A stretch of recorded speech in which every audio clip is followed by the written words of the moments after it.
Yo, what's up, guys? So we're back with another video. I'm making this video really to kind of share what tools I use day to day when making my music, for what microphone I use, what piano I use, and stuff like that. So yeah, I thought I'd share that and kind of give you guys some behind the scenes, some insight of what I'm using when I'm making beats or I'm recording and all this stuff for my music and for other people's music. So let's get into it. My primary microphone I'm using right now is the Bluebird. It's not the SL version, it's just the regular Bluebird. I got it on sale because I guess the packaging was open and the mic was untouched. The mic wasn't even used. The packaging was just opened a little bit and they gave me a discount at Guitar Center. So super good steal on that. I love this microphone. I love how it sounds with the vocals that I use to record it for me and for other people. It just works really well for my level of production. It does a lot of really awesome things. Yeah, I recommend this microphone if you got some cash to invest in your microphone, to invest in a microphone if you're just starting out. I really recommend this microphone. It's a really good mic. Going from the microphone, plugging that with XLR into the Scarlett 2i2. That's the preamp I'm using.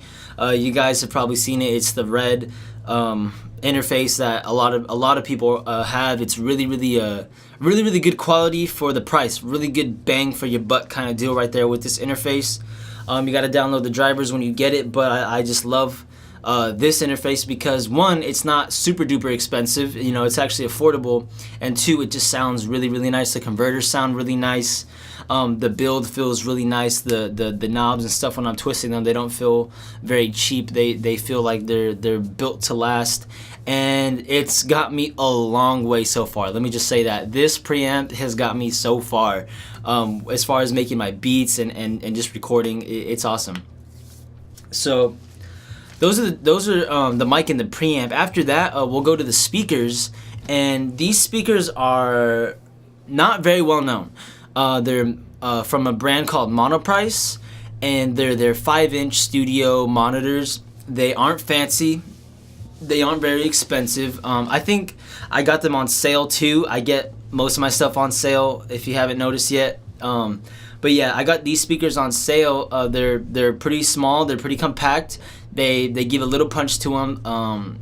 They're nothing crazy, really. They're not the best studio monitors, even starting out, but they're the cheapest ones that I could afford, and I got used to mixing on them, and that's what I've been mixing on for the last year now. So they've done me really well, and I'm really happy with them. But in the near future, I'm looking to upgrade my speakers.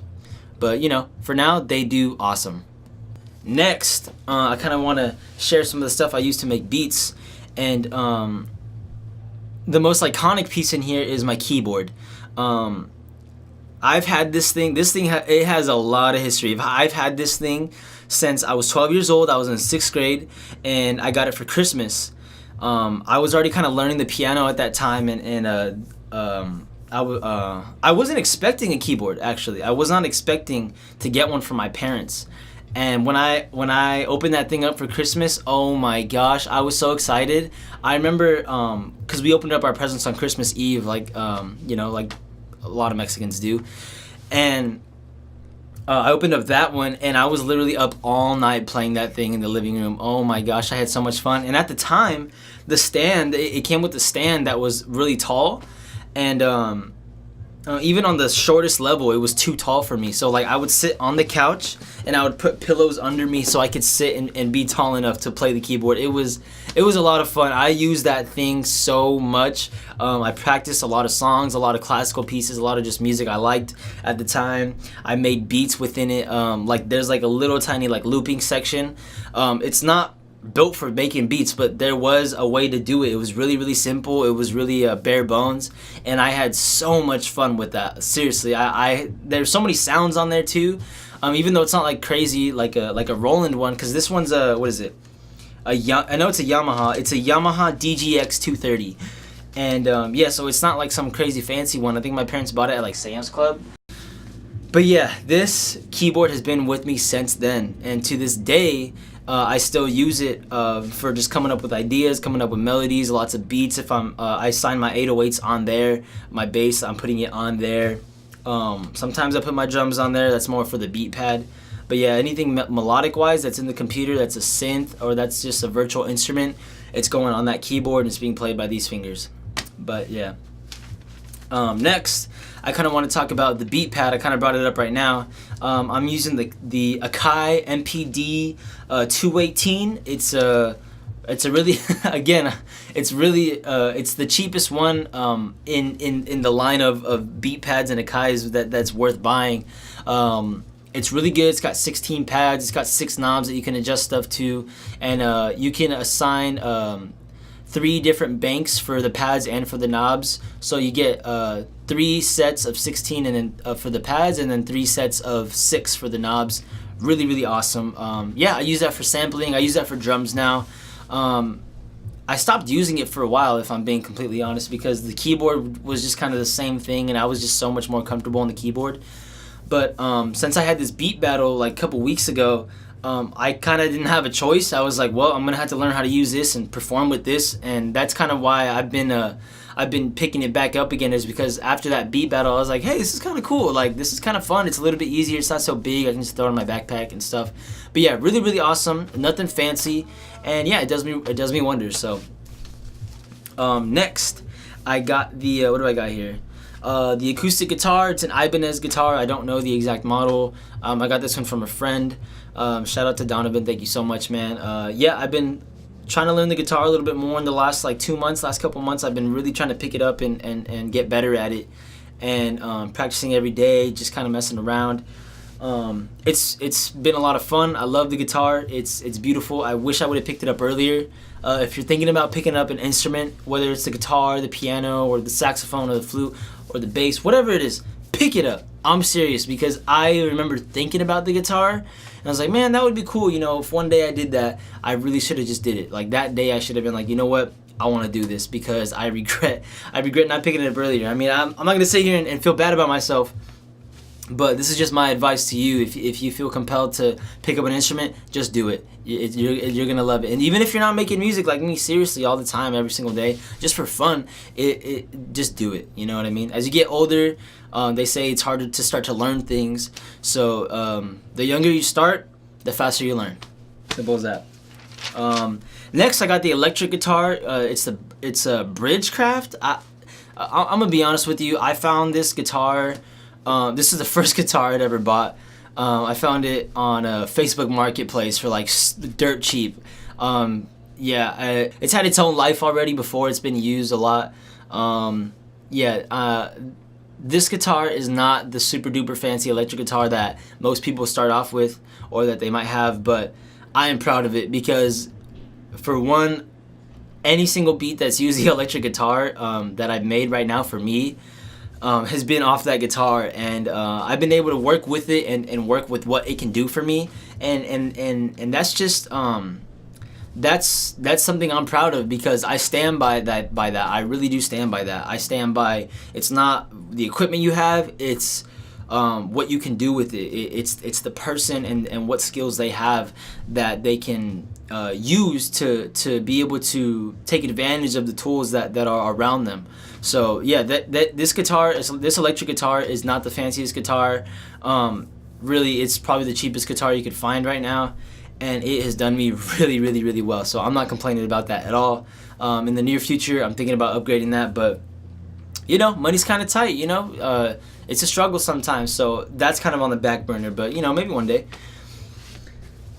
Anyways, next we're moving on to the headphones that we use for tracking vocals. Now, these headphones I got for Christmas from my friend JR, and I was not expecting anything from anyone on Christmas, to be honest. If I'm being honest, I'm not big on gifts. I'm not big on it's a fly right there. I'm not big on gifts. I'm not big on like I'm not always expecting you to like, you have to get me something because you're my friend, you're my fan. Like, no, like I struggled a lot in this last December, Christmas 2018. I struggled a lot financially, so I was not expecting anyone to come running with gifts. But my friend JR totally surprised me, and when we went to the Besitos show, he was like, "Yeah, I got a gift for you in the car." I was like, "What?"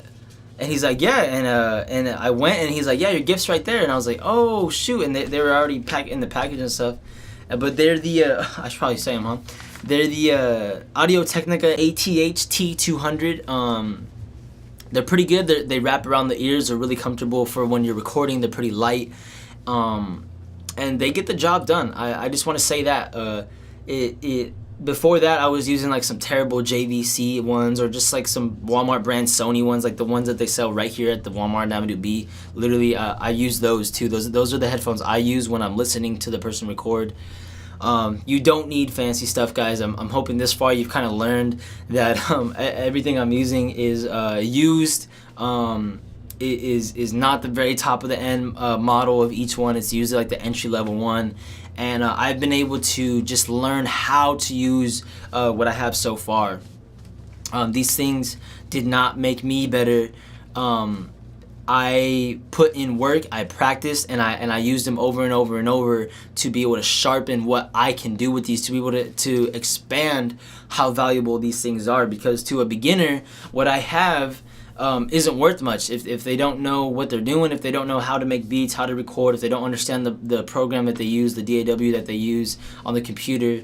You're not gonna. It doesn't matter how many fancy things you have. You're not really gonna be able to do much if you're not skilled to use those to their full potential. But yeah, those are like the core things that I'm using musically.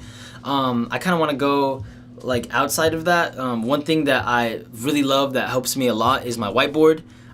This thing is just for, writing down my goals, or maybe some ideas I have, maybe some reminders, or just like for inspiration. Like, we all have ups and downs, and whenever I find myself down and I have something positive on the whiteboard, or I got something that's kind of reminding me what the truth is, that kind of picks me back up and says, you know what, let's get back to work. We're good. We can do this. And yeah, I mean, I go through it. I know the struggle. I know what it's like to have the best day of your life and then have the next day be so rough and hard and challenging and uninspiring, or you're unmotivated. So I know what it's like to go up and down. Like as creatives, we all go through that. If you create music, if you create any kind of art, photography, videography, you're painting, you're drawing. If you're a creator in general, you understand what it's like, and that's just life in general, you know what I mean? It's a very, very humble studio in here, guys, and I mean that, this is not a fancy studio where I'm spending thousands and thousands of dollars. It's really just and yeah, there's little details in here. We got like the little penguin chilling out there. We got the jazz man. Just like a little steel jazz man. I got a tiki that I got from Hawaii. Just little things to kind of personalize it. For those of you guys that know me pretty well, I'm a fan of Kid Cudi, so I got to flex this poster that my friend Joy gave me. Thank you so much, Joy. I love this poster. I still need to hang it up, but for right now, it looks really cool down there. But yeah, this is my studio, and this is also my home. I literally sleep right here on this bed.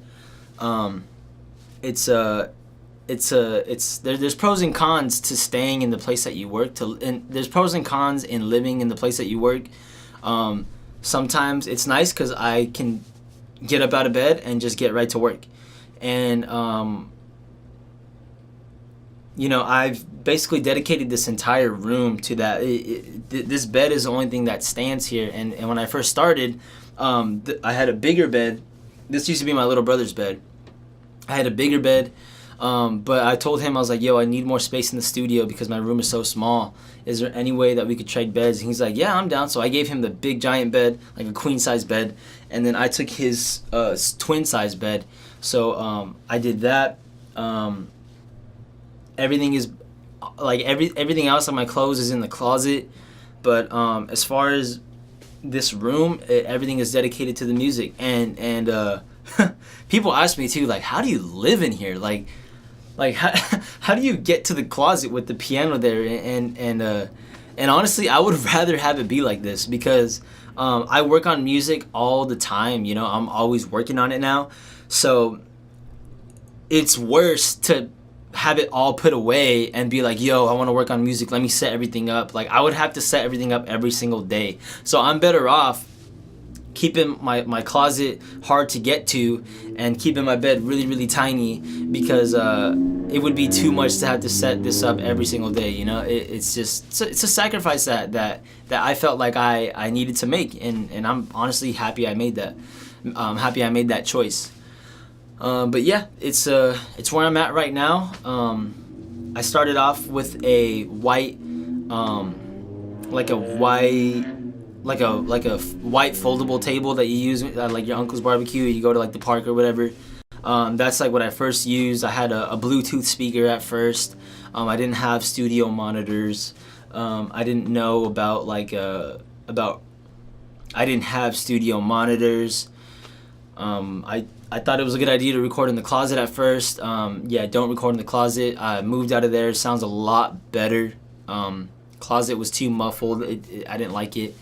The studio started off really small, and to take it back even further, it started off in my college dorm room where I only just had a laptop, and my roommate had a pair of Beats headphones that he would let me use, and that's what I had. You know, I asked him, and he would let me use them, and then other than that, I just had a laptop, and that one laptop was kind of the seed and set the foundation to grow and to branch out into what I have now. You know, is a humble studio to create music, to express my ideas, and then to allow the people that I trust and that I like, you know, my friends and other people that I meet through the internet, they're allowed to come in here and express themselves freely too of what's been on their mind. So it's really a beautiful thing for me to be able to produce for people or to record them, because to be able to capture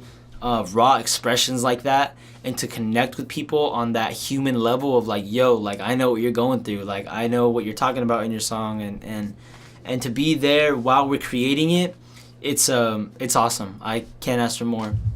But yeah, I guess that wraps up this video. I didn't have any plans to do anything crazy fancy with this, but I just wanted to do this so I can kind of share what it's like to be in here and kind of share some things that you might not be able to see whenever I'm just doing like other stuff like the daily post on my Instagram or other videos.